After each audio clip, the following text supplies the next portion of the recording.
All right, folks, we got to do this by YouTube rules first because that's where I'm putting this blasted thing. This video is not for kids. And with that, welcome to the second edition of Vault of Metal Conversation with, and we got none other than Norman Skinner from Niviane. Did I get it right that time? Butchering band names since 2001, and of course, the legendary Magicka. Welcome back to the show because we actually have had you on the radio show a couple times. Yeah. So this is our first time doing, I think, the video. Yeah, you got to look at my dumb, ugly ass. Sorry about the wet hair. It didn't dry in time. I wasn't trying to be early 90s Jeff Tate. I just love that you're trying to get all pretty for me. That's great. Oh, honey, it's not for you. It's the video audience. They have to be spared. So you've been a busy man. The first time we spoke, you were basically doing Niviane. I'm trying to get that right. I just tell myself divine with an N. And you were doing some of the stuff with Hellscream on the first album with Mr. Conan from the legendary Cage. Right. Since then, you and Sean Peck seem to have a race to see who's in as many bands as possible. Sean's such a cool dude too. It's I try to stay busy. It's like I'm one of those guys that just has a ton of different ideas, and I grew up listening to a lot of different kinds of I don't want to say music because really I just listen to rock and metal, but I listen to a lot of different genres of rock and metal. So I always got these ideas and I want to do things, but they don't always fit, a certain band. So, you're singing in a thrash band, but you want to do something a little more melodic and epic and stuff. And a lot of times they're like, yeah, that doesn't really fit us. And then you're like, well, how am I going to get my outlet? So I like to always have something new, kind of brewing. So, but, well, I think one of the fun things is the first one of these I did with a band that could say for all of us of our age range was an influential 80s band. I had Tony Truglio of the legendary Liege Lord on for the first one. And you make a good fit for a follow-up because you guys come from the same era as I do. When the thrash power metal thing started, it was like, ooh, crunchy. And now we got you new bastards. All right, that's pretty much where my heart lives as far as music. Heavy power metal. So, like, when people hear power metal, they're like, "Oh, you like, you got some prog rock." Yeah, Blind Guardian or Rhapsody and stuff. I'm like, nah, I like mine a little more on the. You take, traditional heavy metal and you add the epicness to it, but it's still heavy. Oh yeah. That's. I mean, most of the stuff I listen to, the majority of the time, falls right into that realm. It's heavy power metal. And then my next follow-up would be more thrash metal and traditional metal. That's kind of the wheelhouse where I live. So, well, you Southern California, or at least were at one point, I think. Yeah, I was Bay Area, so yeah, definitely. Yeah, you just had that tiny, teeny, tiny little bit of thrash metal. Those little nobody bands like Testament. There's a few. Yeah, I know nothing about any of that. But it couldn't influence at all, could it? But what a great time to have been alive in the 80s, huh, man? I'm telling you. And I what's funny is when I got into high school, my freshman year, that was 89, 90.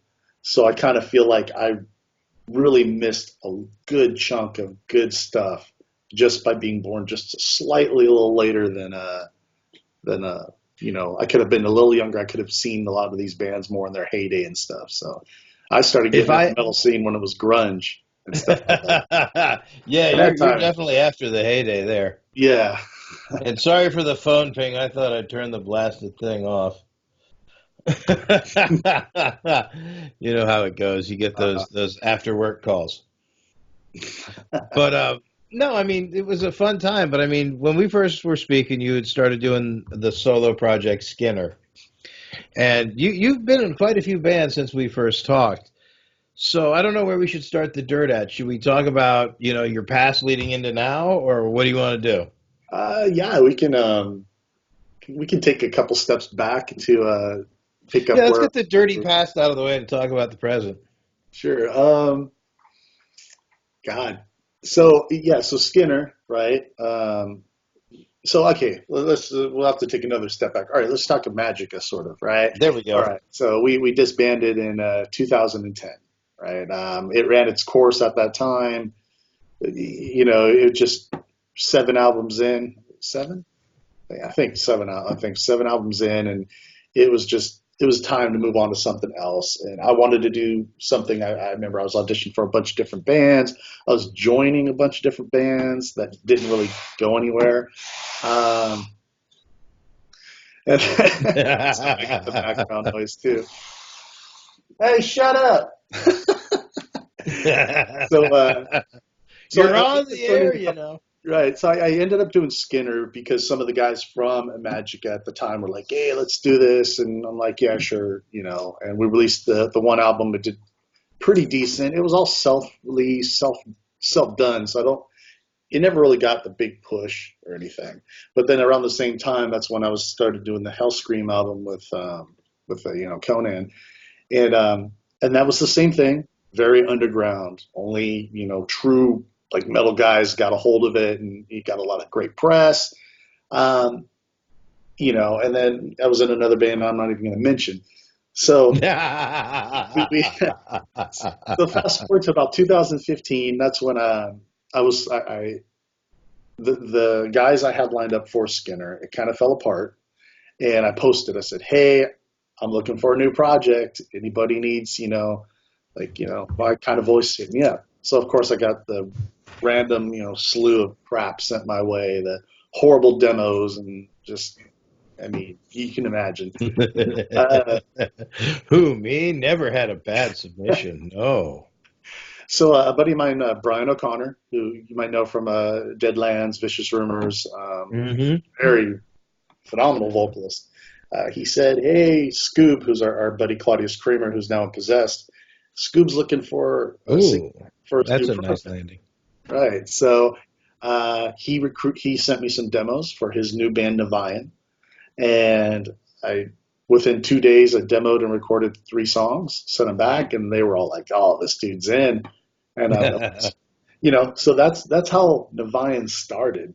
Um, and then since then, you know, I did one more Hellscream, and then earlier this year we surprised everybody with Magicka coming back. So that kind of really quickly brings us all the way up to sort of where we're at now. Perfect. Hey, and we've still got 43 minutes to go. Yeah, I mean, we could have spent a couple hours just on that session, that stuff alone. But yeah, boom, it's out of the way. We're here now. So But in preparation for said video, by the way, any videos we talk about here today, I'll put in the bottom. Since I can't put it in the video, it's going to be down there somewhere. Anyways, playing to the camera like the radio guy wants to do. Um, so I was listening to the new Magicka, and then I listened to your live track, and then I listened to Beserker. And it's a little bit different from one another. Let's be honest. I mean, the Imagika is more your high range, clean vocal, and Navine, man, you getting in there and the growling at stuff. yeah, so I've gotten this question a ton of times. To like people that don't understand, you know, why a person would do more than one band. It's like, "Oh, why do you have so many bands all the time?" I'm like, "Well, I don't sing the same in each band. You know, if there are certain singers, I'm not going to name names, that are in many bands, but from band project to project, it sounds very similar." And I'm like, "Well, what's the point?" And usually it's just the paycheck, or that's just what the next gig is.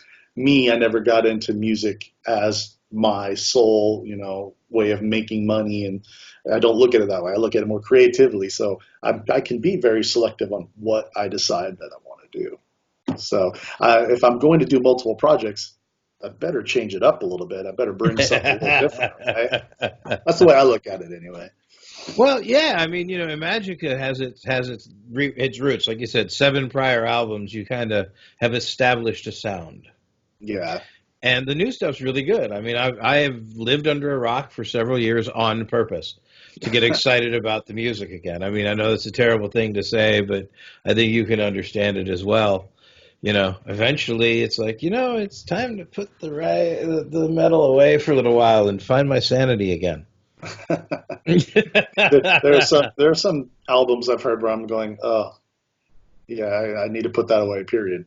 Oh yeah, well imagine how I feel listening to classic interviews, and I'm like, ew, my own voice. No, that's Oh, why that's I the gave same up with on me. singing. When I'm listening to my old albums, I do the same thing. Oh, my Yeah, voice. yeah, it's like, oh no.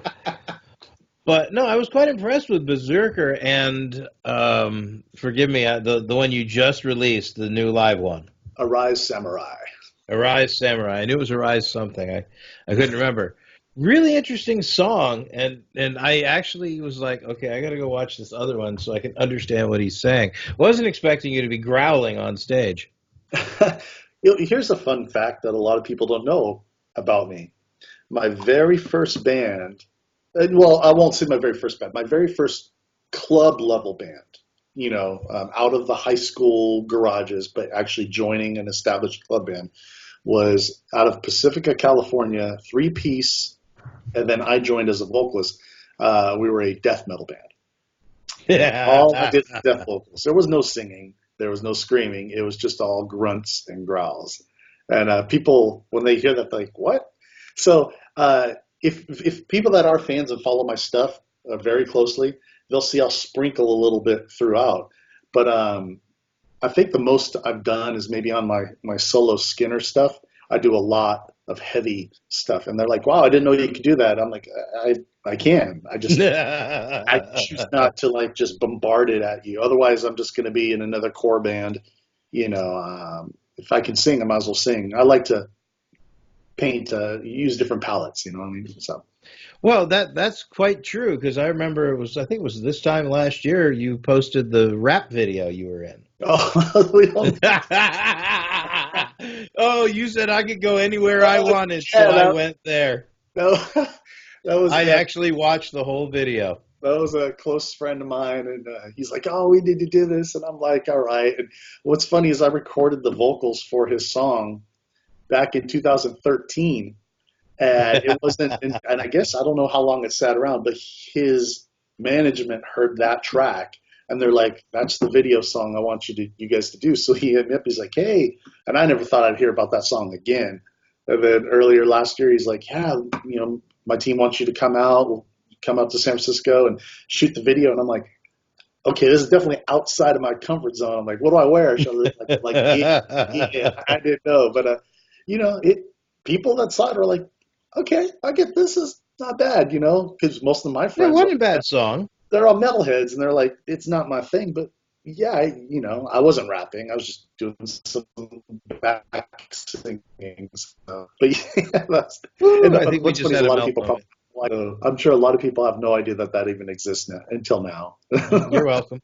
I'll link that one as well if I can find it. Oh man. Well, I mean, hey, I grew up, in the East Coast, and we had Anthrax and Public Enemy playing shows, so it's not exactly the most unheard of thing in the world. I You actually know, I still like that song, "Bring the Noise." oh yeah, Bring the It's Noise really is a good. great song. Yeah. Yeah, I mean that was brilliant at the time. Nobody even was like, "What?" But if you think back to the music scene of the '80s, the East Coast, man, you played with rappers sometimes just because it's the only thing open. That makes sense. Yeah. So let's see. Speaking of the dirt and stuff, where do you want to go first, Niviane or Imagika getting back together? Well, if it's dirt you want, then it'd definitely Well, it's be not dirt. Magicka. It's so as much.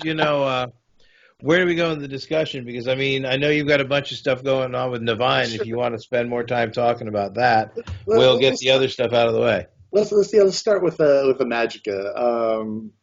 I guess where do we start with the Magicka, right? That's the question. I can tell you how it all came back together, if that's Yeah, right. yeah. How did it come to be that guys were like, I think it's time, decide to get back together?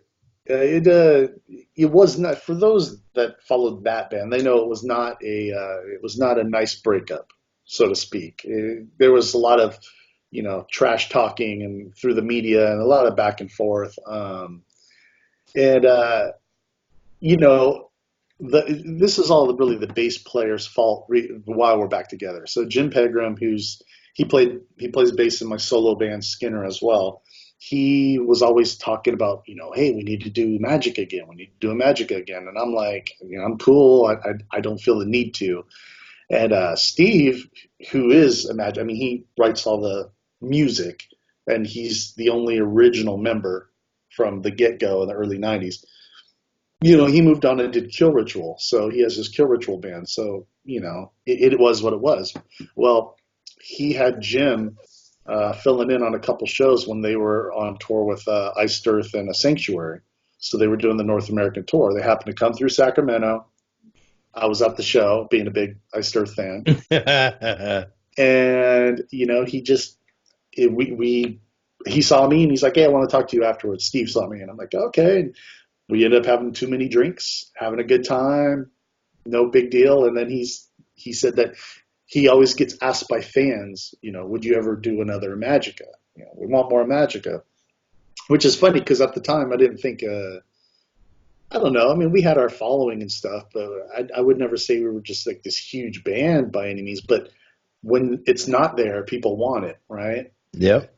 So, I was like, and of course I'm drinking. I'm like, yeah, man, you want to send me some music? We can revisit it, whatever. I didn't hear from him for a couple months, and then all of a sudden he sent me a couple songs. The album, we stuck to just 8 tracks. I think some of it was stuff that would have been on the next to Magic album anyway, and then some new stuff. And what he told me was he had been writing stuff for Kill Ritual, but it was too heavy, too thrashy, so he decided, this would make for something else. He didn't have a drummer at the time, but our last 4 albums were produced by Andy LaRoque from King Diamond. Oh. So, and Andy played guitar on some of our stuff. So he's like, hey, my drummer might, be down to do some drums and stuff, which is how Matt Thompson is the drummer on the new Imagika. So, so he had all the music ready to go. He sent me it all. Literally within 2 months, I wrote all the lyrics, melodies, recorded it, and it was with Andy up in Sweden getting mixed down. So it was like done. It was like just a fast turnaround.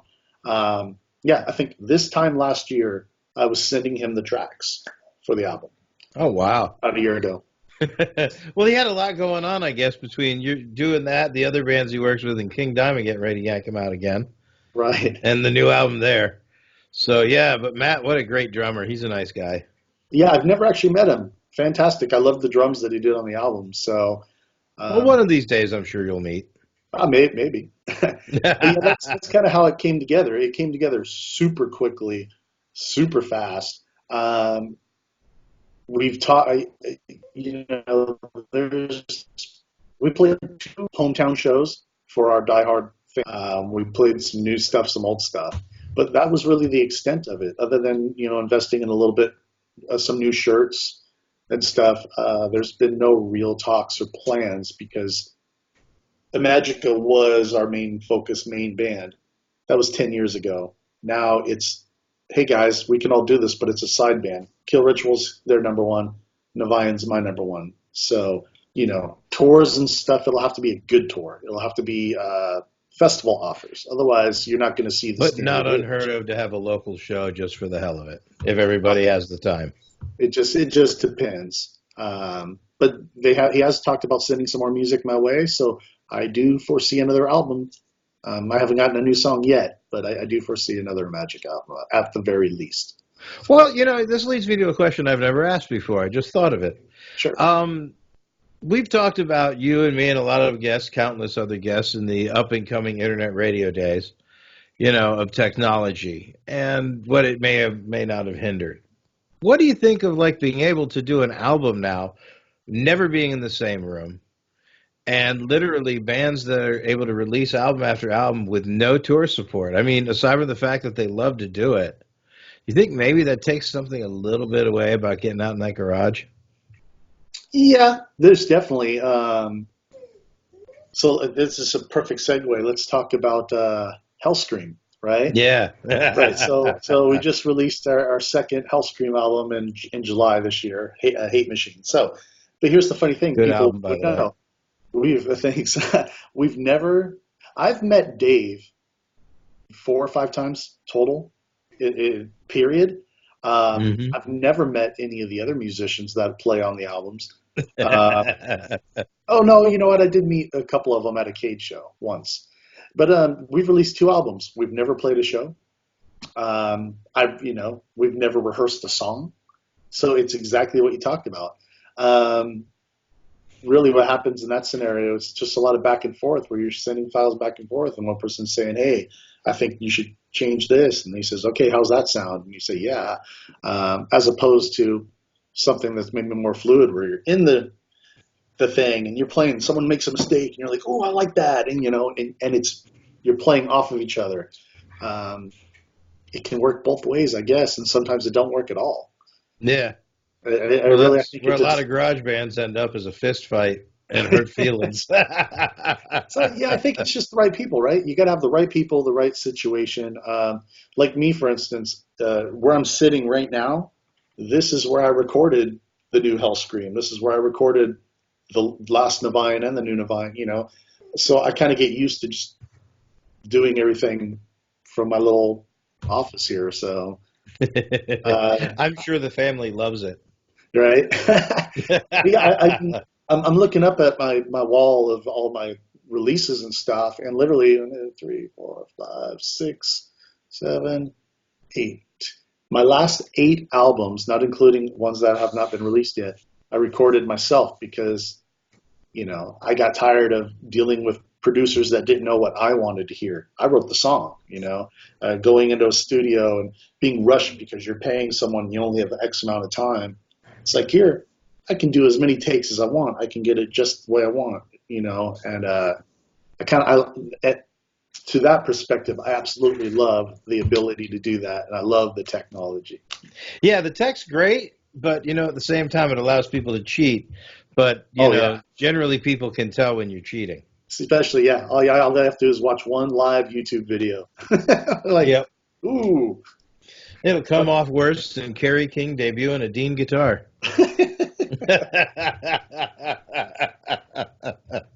Oh man, but yeah, I had to luckily I slip don't the have that joke in. problem.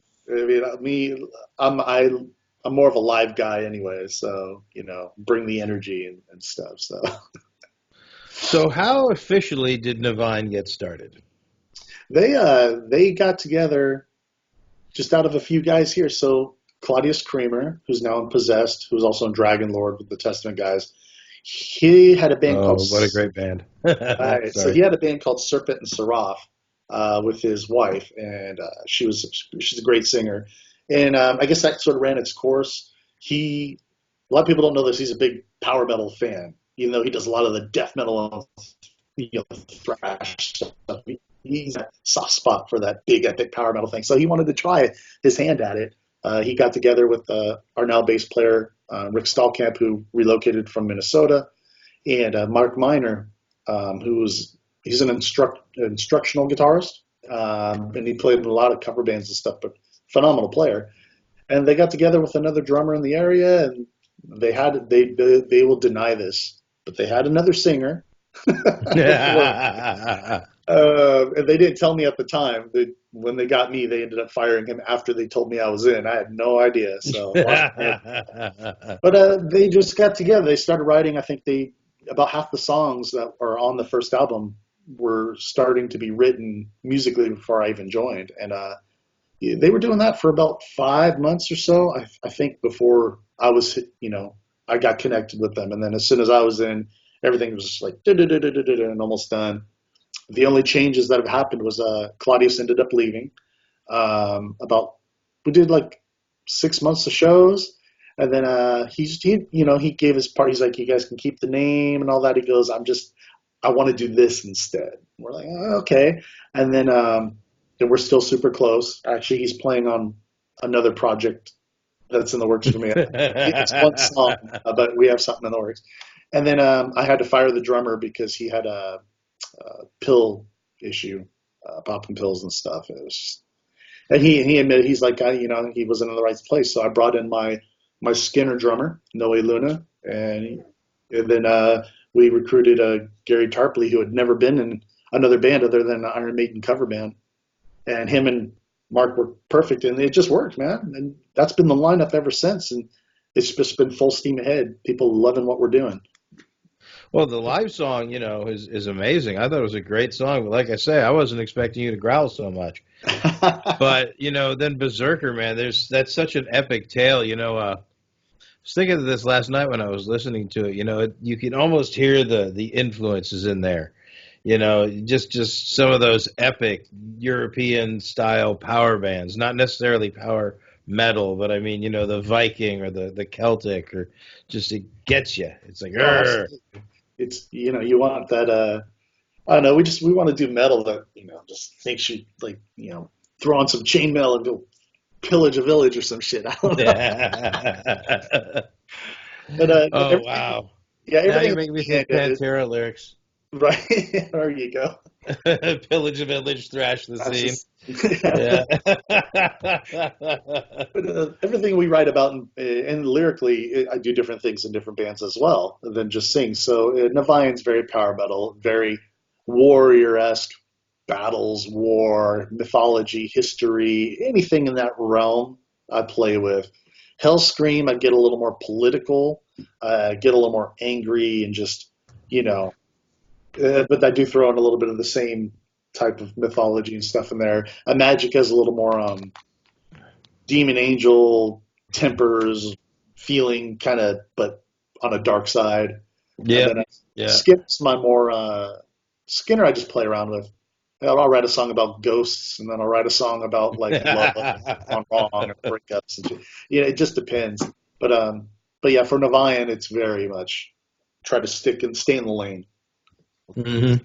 Yeah, when I used to do the vocalist thing, I was not a very good writer. So the thing used to drive me crazy was I go to audition, like, the voice is great. Here's a notebook, write the songs. What? And there's some singers that just are phenomenal vocalists, and then you read their lyrics, you're like, damn, man, you should have had someone else write for you. Yeah, no, it was like, I don't think what I put down to paper would come out as lyrics. So it never worked out, and I was like, well, whatever. I humped gear instead. I stopped singing and started moving equipment. It was easier. I got paid more. Right. I could run points on the band. No matter what, the techs are getting paid, period. Yeah. Well, you guys got screwed over by promoter, and I better be getting my money still. Bologna and ramen, huh? Yeah. Well, sucks to be you. Exactly. Yeah. And by the way, I know where they keep the key to the equipment trailer, and I can send you a pawn ticket. There's a true story in there somewhere. I'm sure there are a few. Oh, I've done that. I had to do that once to get my money. Hey, what? I got to get paid, period. That's what you get for putting all your gear in my truck and then deciding to fire me. Yeah, that's not good. And not pay me. Well, Dallas is 4 hours from Houston, where we're based. I'll see you guys later. Bye. Yeah, we had to do, I remember on some old Magicka tours, we had to do some sketchy collecting. We'll just put it that way. Oh, yeah. But fun times. Back to, the tour in the U.S. and the day of the payphone with a quarter and no cell phone and GPS. Ugh. We old guys are getting old, aren't we, man?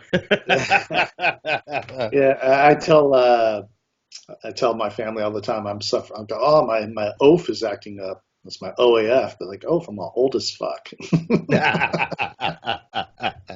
Yeah, I'm the cantankerous bastard. I'm looking forward to getting older and being the guy that yells at kids to get the hell off my lawn.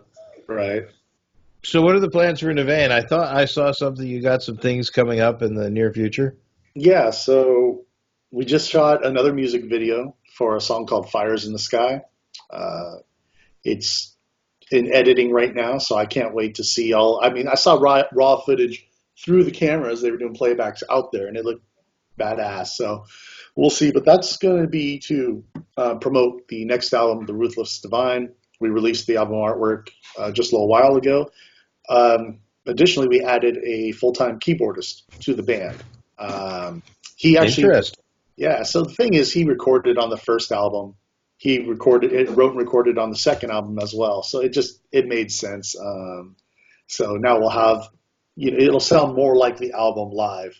and we have extra people singing because I write lots of harmonies and stuff. So Yeah, to epic pull it off. harmonies, if you will. Yeah. So Yeah, you got some stuff going on. So I'm like, who's going to do my growly under part? Who's going to do the scream? I'll do the scream, and you do the mid, you do the low. So we're trying to work it out. These guys, have no singing experience, so they're just like this. Oh, no, no, no, no. No, no, no, no, no. But so the album's done.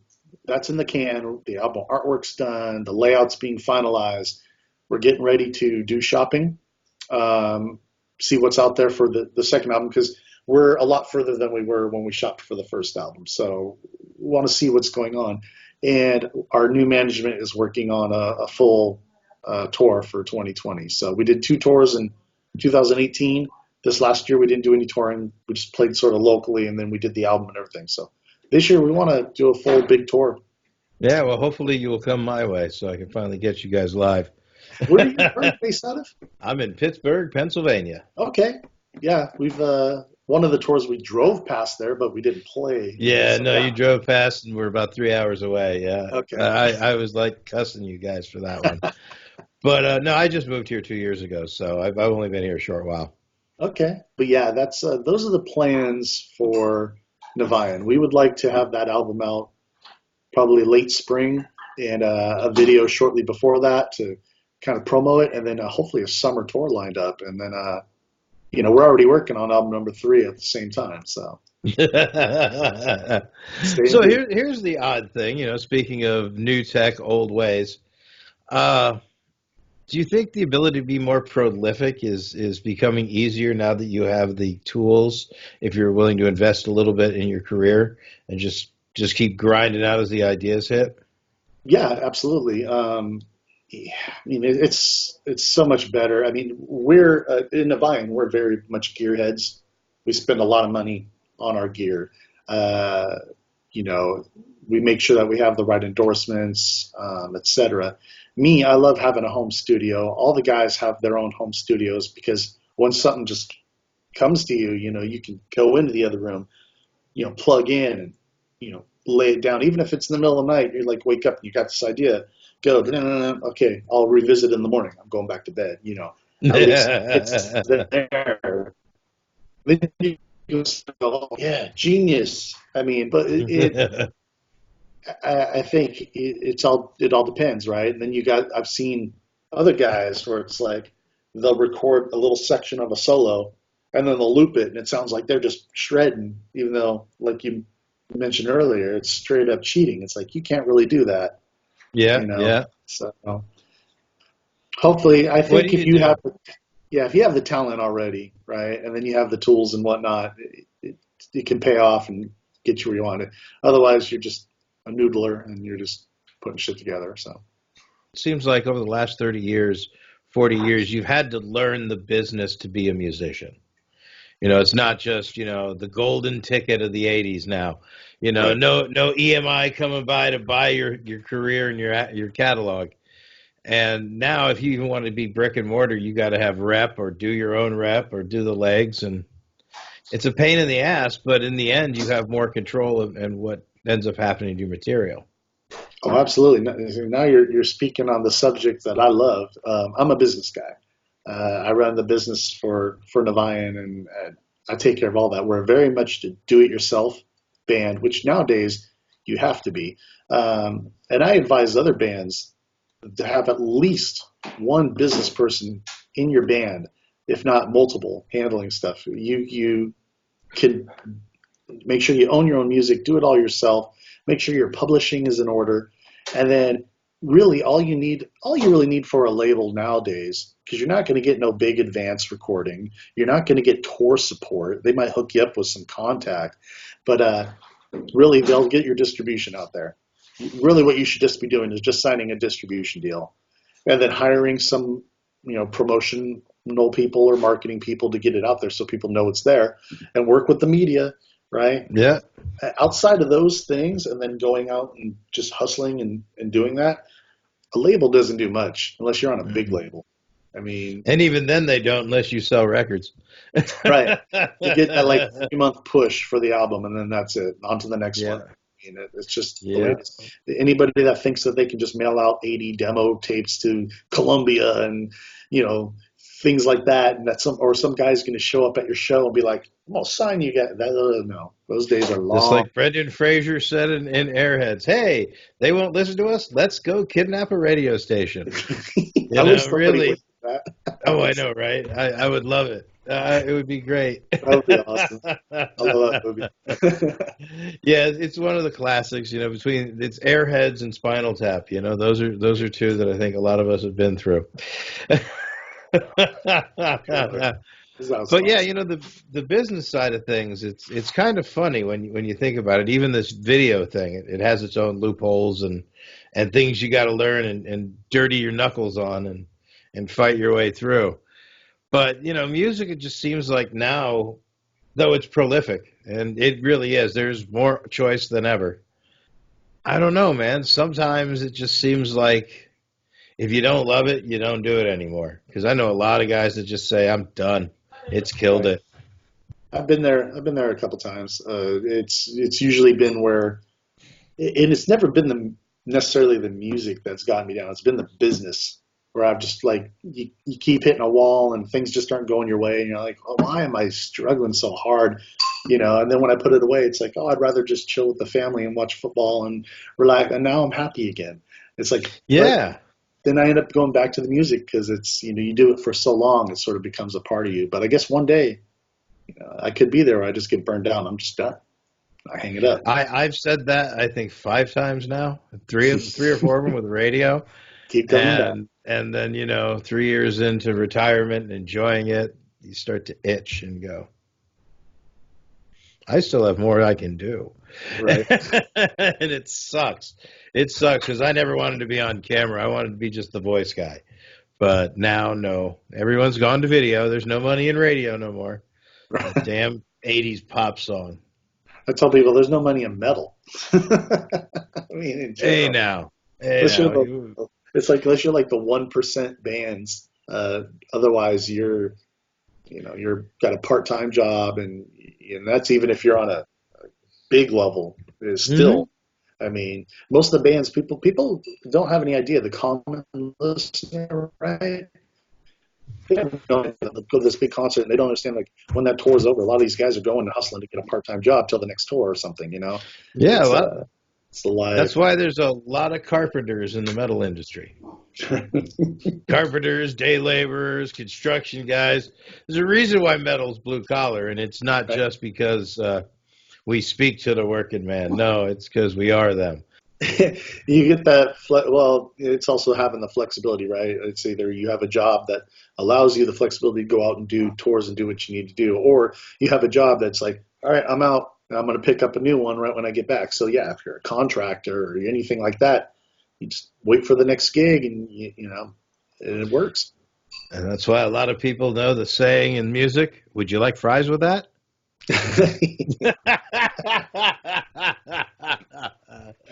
Oh man, Why there's a lot of chefs that as well that are musicians. that makes sense. And yeah, like I said, I have those to the viewing audience. There are visitors to the vault for the holidays. So the dogs and the people you'll hear are unavoidable by me. That's Live radio at the holidays, man. It's been quite the ride. I'm still trying to get the wall done and looks everything cool. here. I dig It's it. so far a little bit of everything, some of my history, Yeah, but we're moving in a few weeks, so people are packing and making noise and crap here too. So it's all good. It's all good. Yeah, you've moved around a little bit in the last few years. Your day job, as you will, you know, your very blue collar day job, so to speak, Mister IT guy. oh no, that was back in the day. So Mhm. I got out of the IT field about 4 years ago, something like that. So yep, now I'm project management. So and it Oh, works. even worse. Well, what's best about it is I work from home, so I have a lot more flexibility to do music. So I have like this corner too. So you can see actually in the video from the screen, you see a keyboard over here. This is my work turn And this then on. this This is is my play. studio. Yeah, exactly. So, and working remote gives me a lot of flexibility. And this goes out to up and coming bands. If you can work remote, it's fantastic. The 2 tours that I did in 2018, I took 0 time off of work because I was able to work from the bus because There you go. I'm a remote employee. So Couldn't have done that in the 80s. no, You'd be lucky if the ramen in the windshield would heat up. right? But I mean that makes all this more fun. If you get a day job where you can pay your bills working from a laptop, you pretty much won the game, and you get to do the music is fun.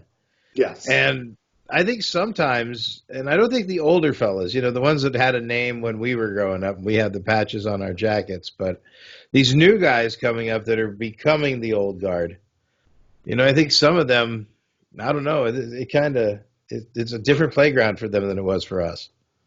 Oh, it's a whole I different. kind of lost the thought there for a minute. It was like, it's such a different playground now. If you expect to be the next Iron Maiden, it'll never happen.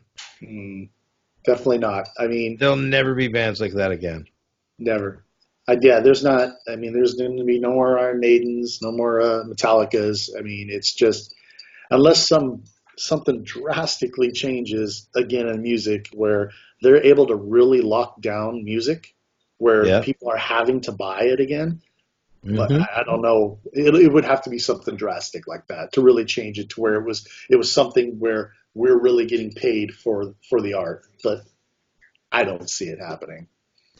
Nah. They'd never give artists rights. What's that? All right. If they were for artists' rights, they would make you sign 56-page contracts that all say, if you do this, we keep your money. Right. The only way that bands make money now, I mean, it's performing, right? And that's, Hmm. you have to perform consistently to get paid, and you have to be able to be on a level where they're going to pay you, right? But even before that, I think it's merch. Yep. Merchandise is where it all starts.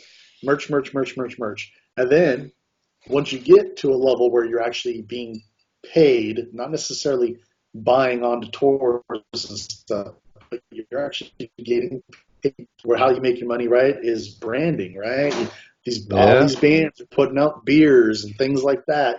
They're like that's how they're making all that money. So, but Yeah. you got to get up with I that, remember hawking this T-shirt back in the day, 12 years ago.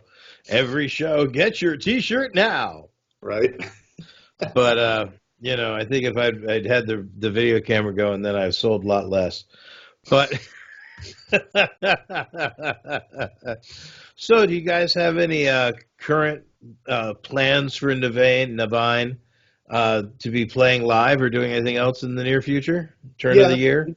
I mean, we already have a bunch of local. We'll call them local shows. I mean, even there's Northern California, Nevada, this whole like big area we consider local. I mean, but yeah, we have a special birthday show for our guitar player Gary that we're playing where we're going to play the Druid King in its entirety for the first time. We've never done that in its running order. That's going to be fun because I told him you better have your text ready with guitar changes because we do different tunings. So it's like every song they're going to have to like swap a guitar out. It's we didn't think about that. Um, we have a special listening party it's a VIP listening party we're doing in February for the new Niviane album called The Ruthless Divine, and people that are there will be able to hear the album months and months before it'll ever be released, and we're going to do a special acoustic set as well, which is something we've Oh, never done. very cool. So just to make it a little something special, and then outside of that, like I said, the management is working on a big support tour for the album. So Right on. yeah, right now we're kind of targeting actually South America. So we'll see if that all comes to fruition because that could be pretty cool. Well, on our side of the pond, you have to admit, South America and Central America loves them some metal. Absolutely. Oh So yeah. They got quite a few references of their own, but definitely some great metal coming out of there and fans. I know we used to joke with my old booking company, Full Spectrum. We're doing so many metal shows that if we just said heavy metal and cerveza, didn't matter who was playing, and just put the flyers up, you'd pack the place. That would still work on me. Yeah, I know. I mean, you're in California, so you could read all of it, but here in East Coast Virginia, a decade and a half, almost 20 years ago, yeah, the white boys have been like, Cerveza, who's Cerveza? You ever heard of them? Right. The turn of the century, literally. God, are we that old yet? No, I thought I saw, you guys had put something up about playing a live show here, or you just had, so that's why I was asking, Yeah, because you're quite prolific to we're follow. always playing. For Niviane, really, we've only been together a few years, and things have kind of steamrolled. It's been going really, really quickly, really good. We get hit up by bands going, "Oh, I want to open for you," and all that. And we're at a point already. Luckily, we're for the last 4 years, we don't have to book a show. We get enough offers where we can accept or reject the offers. So that's a good problem to have. All the nationals that come through, the big ones, we got invited to do, play with Testament. We got invited to play with Amon Amarth. So these are big shows that, obviously the name is catching I would on. have loved to seen that bill with Amon Amarth.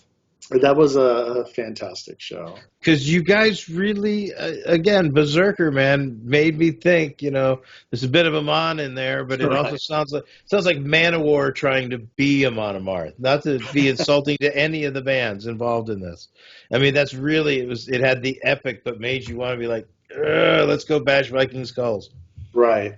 Yeah, especially you have to walk a fine line in power metal, right? I do not want to do any cheesy power metal. I don't want to be one of those bands. I want people listening to be like, oh, okay, yeah, this is Born of loincloth, steroids, and shields. Yeah. Oh man. Some guy with his Harry Potter wand and chainmail masturbating in his room. I don't want any of that. Hey, now, Lords of the Trident are a good band. I'm familiar with. They're quite fun. They're. But when I think of like D&D in the basement listening to metal, I think of them. But the thing with them is they don't take themselves seriously. I mean, that's the thing. No, that's the beauty of them. It's kind of like Ed Guy. Ed Guy is another band that don't take themselves too seriously, and they just have fun with it.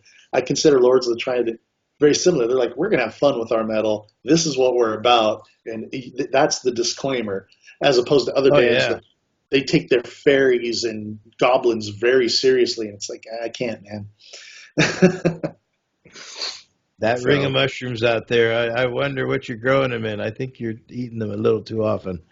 Yeah, no, I don't know about the fairy thing. I mean, when you think about the history, what now people are calling prog rock or prog metal, right. I go back to, say, like Fate's Warning, Awaken the Guardian.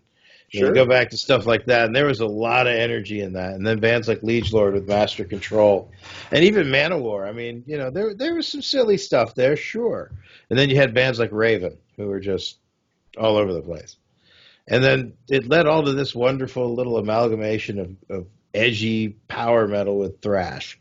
And it's something that I think is lacking. I mean, outside of, say, like Overkill and Anthrax in the 80s, there really weren't many bands pushing that. No, yeah, there were some. Fate's Warning was definitely one of the first progressive metal bands I ever got into. But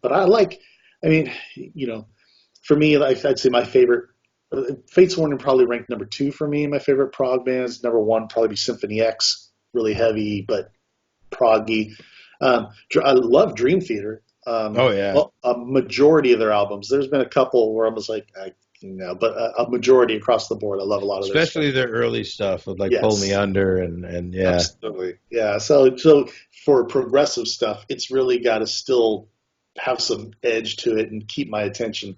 There's many prog bands that's why a lot of people, if you're a fan, you see it, and if you're not, you question it. But that's why I put Sabotage right in the middle of all that.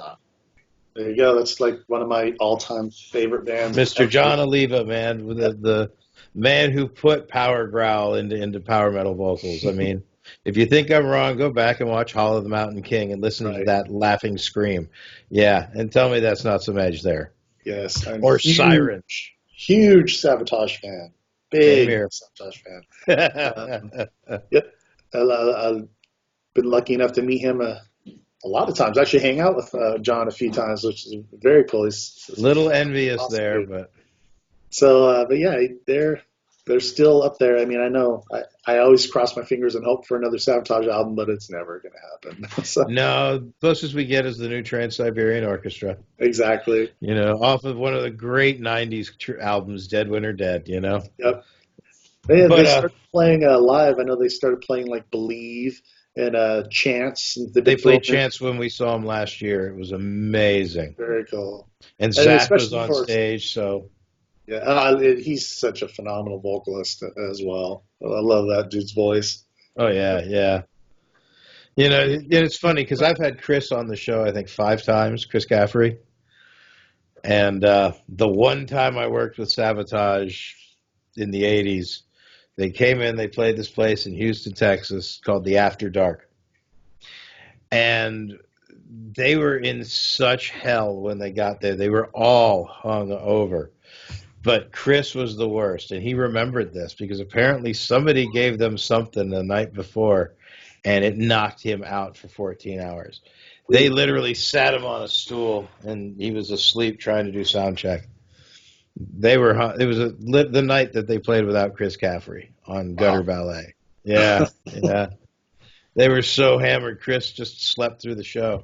That's Just insane. kind of sat backstage. Yeah, it was a good show, but yeah, he told his side of the story on the vault, one of the 3 days of him hosting the show.